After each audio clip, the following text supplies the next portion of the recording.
నమస్తే welcome to Magna TV నేను Aditya. Andhra Pradesh deputy CM Pawan Kalyan సతీమణి అన్నా లెస్నివా కలియుగ దైవమైనటువంటి వెంకటేశ్వర స్వామి ఆలయంలో ఆమె తలనీలాలు సమర్పించడం జరిగింది. కేవలం తమ కుమారుడు, మనం గతంలో చూసాము సింగపూర్లో జరిగినటువంటి ఒక ఫైర్ యాక్సిడెంట్లో తమ చిన్న కుమారుడు మార్క్ శంకర్ కాళ్లకు చేతులకు బలంగా గాయాలు అయ్యాయి. అట్ ద సేమ్ టైం ఊపిరితిత్తులోకి పొగపోవడంతో బాబు కంప్లీట్గా అన్కాన్షియస్లోకి వెళ్ళిపోయారు. సో తన కుమారుడు ఆరోగ్యంగా బాగుంటే ఖచ్చితంగా ఆ వెంకటేశ్వర స్వామి సన్నిధానంలో ఖచ్చితంగా నేను తలనీలాలు సమర్పిస్తాను అన్నట్టుగా ఆవిడ ఏదైతే మొక్కున్నారో ఆ మొక్కుని చెల్లించడం జరిగింది.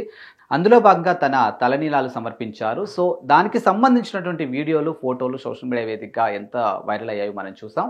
ఇప్పుడు అదే అంశం పైన పలువురు ట్రోల్ చేస్తూ ఉన్నారు. సో ఆ ట్రోలర్స్ విషయంలో కాంగ్రెస్ ఎమ్మెల్సీ విజయశాంతి కాస్త ఫైర్ అయ్యారు. మరి దానికి సంబంధించినటువంటి డీటెయిల్స్ ఒక్కసారి చూసుకున్నట్లయితే, హిందూ ధర్మాన్ని పొగిడేశారు. అగ్ని ప్రమాదం నుంచి కొడుకు బయటపడినందుకు కృతజ్ఞతగా ఆవిడ శ్రీవారికి తలనీలాలు ఇచ్చారు. ఇలాంటి ఒక మహిళను ఒక రకంగా ట్రోల్ చేయడం అనేది తప్పు అని మండిపడ్డారు. సో దానికి సంబంధించి అంటే పవన్ ఫ్యామిలీ జోలికి వస్తే మాత్రం ఖచ్చితంగా తాట తీస్తానంటూ మాస్ వార్నింగ్ ఇచ్చారు. సో రాములమ్మ ఒక దేశం కాని దేశం నుంచి పుట్టుకతో వేరే మతం అయినప్పటికీ కూడా హిందూ ధర్మాన్ని విశ్వసించినటువంటి ఒక మహిళ AP deputy CM Pawan Kalyan గారి యొక్క సతీమణి పై వస్తున్నటువంటి ఆ కామెంట్ల పైన ఆమె ఇప్పుడు కాస్త సీరియస్ అవ్వడం జరిగింది.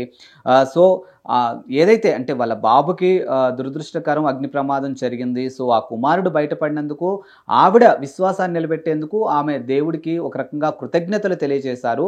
దాన్ని ఎందుకు ఈరోజు చాలామంది ట్రోల్ చేస్తున్నారు అన్నట్టుగా ఆవిడ కాస్త ఫైర్ అని తెలుస్తుంది. ఎట్ ద సేమ్ టైం అన్నదానం ట్రస్ట్కి కూడా ఆమె విరాళం కూడా సమర్పించారు. సో అలాంటి గొప్ప విషయాల్ని మనం కూడా అందరం గర్వించదగ్గ విషయం. అలాంటి విషయాల్ని మీరు ఎందుకు ట్రోల్ చేస్తున్నారు అన్నట్టుగా కూడా ఇప్పుడు విజయశాంతి ఫైర్ అవ్వడం జరిగింది. సో ఇప్పుడు విజయశాంతి పోస్ట్ చేసినటువంటి పోస్ట్ ఏదైతే ఉందో అది సోషల్ మీడియా వేదికగా వైరల్ అవుతుంది.